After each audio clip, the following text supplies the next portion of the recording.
İlim ögüniş əvzəlmi, təhəccüd namazı oquşmu?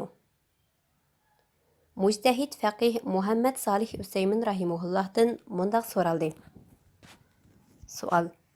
Keçilik namaz oquş əvzəlmi, ilim ögüniş əvzəlmi?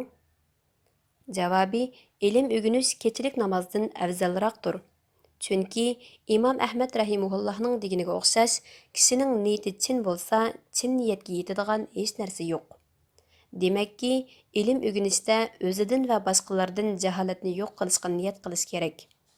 Kishi Allahның jamalini arzu qilib, kechining başlamada ilim ögünish uchun qopsa, mayli ilimni ögənsin yoki boshqalarga ögətsin, bu ishi kechilik namozdan bakroq afzalroqdir.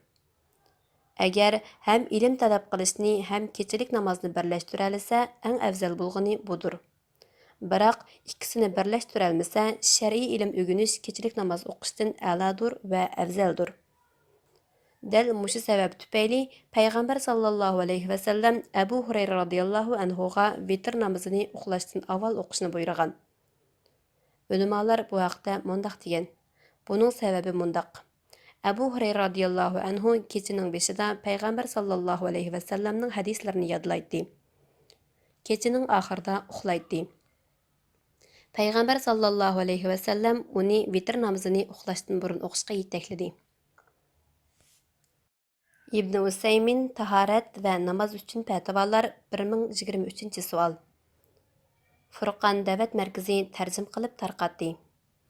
Mujtahidlar fatvolari blogidan ilindi.